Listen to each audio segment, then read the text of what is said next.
Welcome back to the commercial Checkride prep. This is part 2, and this is commercial privileges. And we're gonna be finished this part of PAVE, and the next video is gonna be aircraft, everything that has to do with aircraft. So hope you enjoy.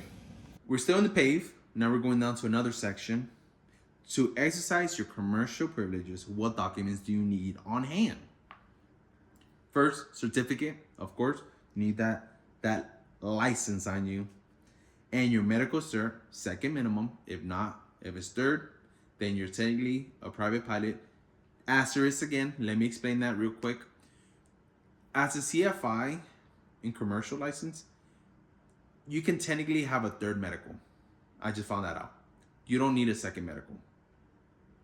That's not going back. You need your medical cert. You need your government issued ID license, something that has your picture and that was government issued. I usually carry my passport. Now we're getting into that endorsement and rating portion. You're gonna be asked this during your commercial. I can guarantee you that.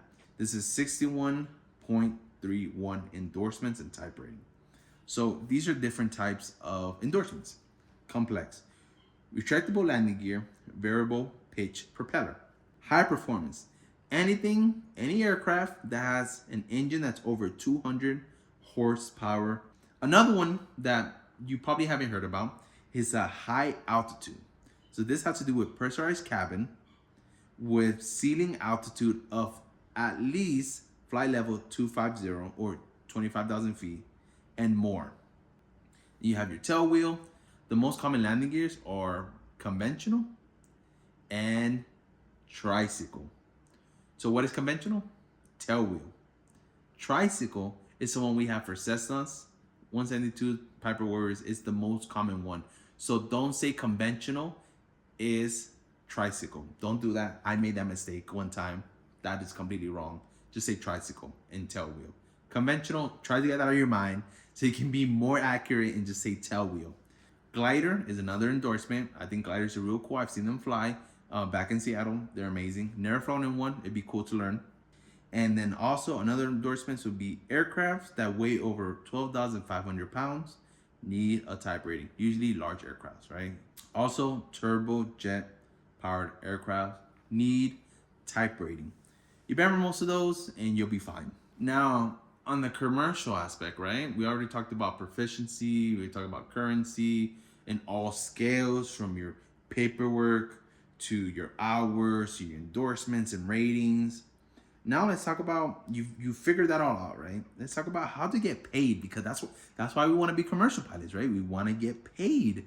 So there's an advisory circular and it specs the legal terms of what it means to be a commercial pilot and how to get paid. So the document, it's 120-128. So if you want to get paid, right, as a commercial pilot, you have to think about these aspects. There's technically 4, right? Holding out, transporting person or property from place to place for compensation. Those are the 4 aspects that come together for you to get hired as commercial pilot. So what does holding out means? So before we get into that, I want to explain to you what is these 2 terms, which is common carriage and private carriage. Common carriage refers to a pilot that flies to the public. That's the most basic way I can put it. And private carriage is someone that flies more specific people or groups of people. So let's say you just fly for your friends, maybe your neighbor.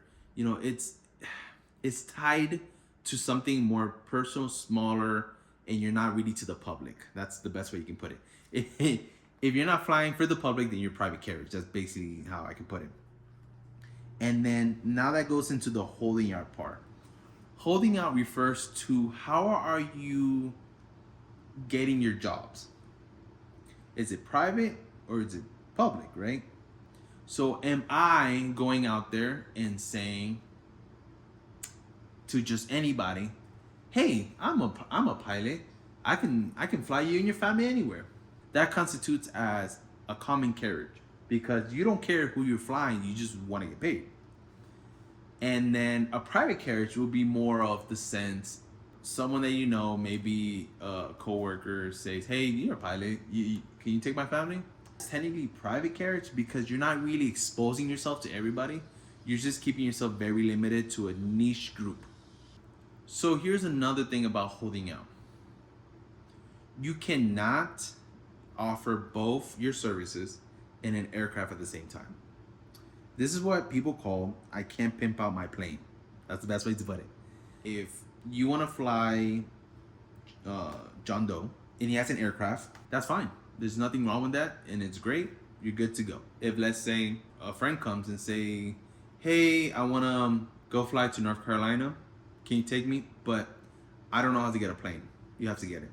Technically, you can't do that, and that falls under other categories that we're gonna talk to, and that breaks down the classification of what kind of pilot you are.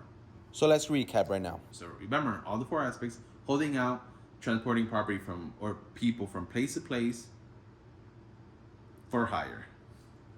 Four, but I said it all together. Last thing I almost forgot, and it's the fact that how many contracts can you have for it to be considered common carry?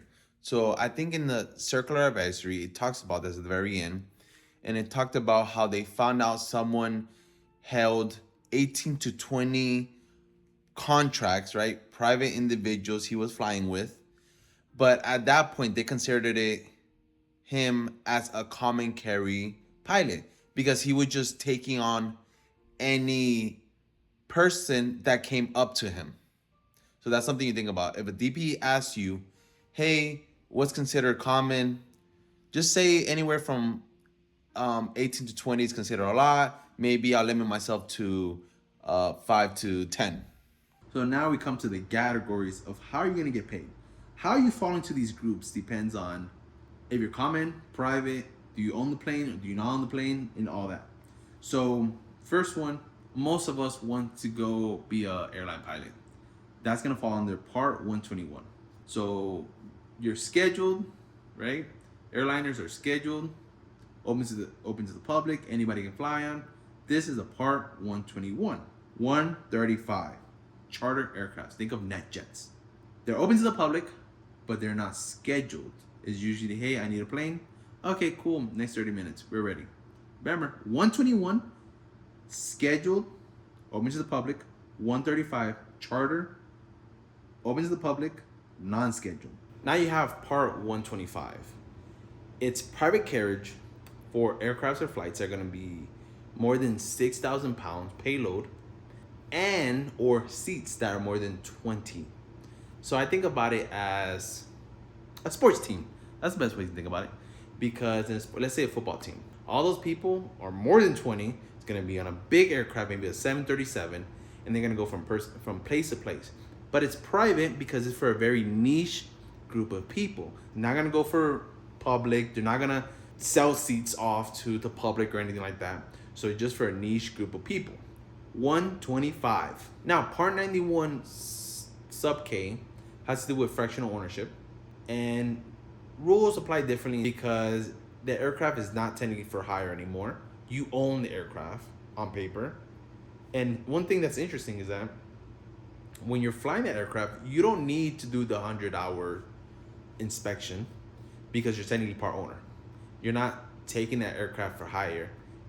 Now, the one that people really care about is the Part 119.1 paragraph or subpart E, and it has to do with the exceptions. Some of the exceptions, I have a list here because there's just too many of them.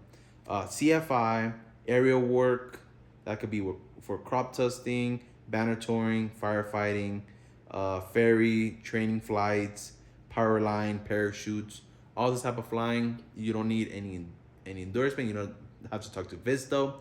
Now, nonstop air tours have to do with you're taking off from one point and you're gonna fly within a 25 nautical radius from that airport, and you're gonna come back to that same airport. You're not going somewhere else. You're landing at that airport, and you can't do that.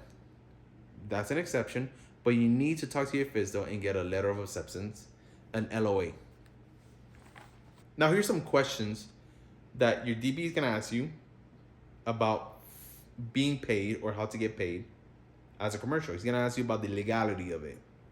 Here's a question I wrote down. Your friend wants you to take him out somewhere, but you're the one that needs to rent the plane. Is that legal? No. This is a wet lease. So here's something I didn't explain before. So wet lease has to do with that the pilot is coming with the aircraft. Dry lease is that the aircraft and the pilot are separate. So technically it's not legal. Wet lease is not legal if you're trying to fly under Part 91. Could you do the pro rata? That's another question, right? Maybe he's not gonna pay you, but maybe he can pay half of the flight. Technically depends. Your buddy can only pay you the pro rata share if you're only flying with a common purpose. So let's say you're both flying from Florida to North Carolina and you're going for your family, but your buddy's going for a concert. Legally, you can't get paid because two complete different purposes, not common purpose. If you're both going to the concert, then yes, he can pay for the pro rata share. So that's something you have to think about. And don't forget, wet lease, you and the pilot come in one package. In dry lease, the pilot and the airplane are not together. Here's another question. Mike owns a Cirrus Vision looking for a pilot. Can you do it? Yes, but you will need a type rating. Also, high performance, complex, high altitude falls under all that. You could do it. You just need to get trained for that. And he's providing the aircraft. So that falls in the Part 91 and you're fine. Here's another one. You applied to a job that flies a 737 for the Boston Celtics. What part does this fall under? Part 125. Now here's a question that I just thought about right now. You as a pilot, can you apply for jobs online? Well, if you think about it, that's holding out.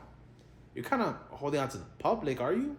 Not really, you're just holding out for a job and you want to fly in the Part 121. You know, that airline's going to have all the certificates and everything. They're providing the plane. So all you're doing is applying for a job. So yeah, you can do that.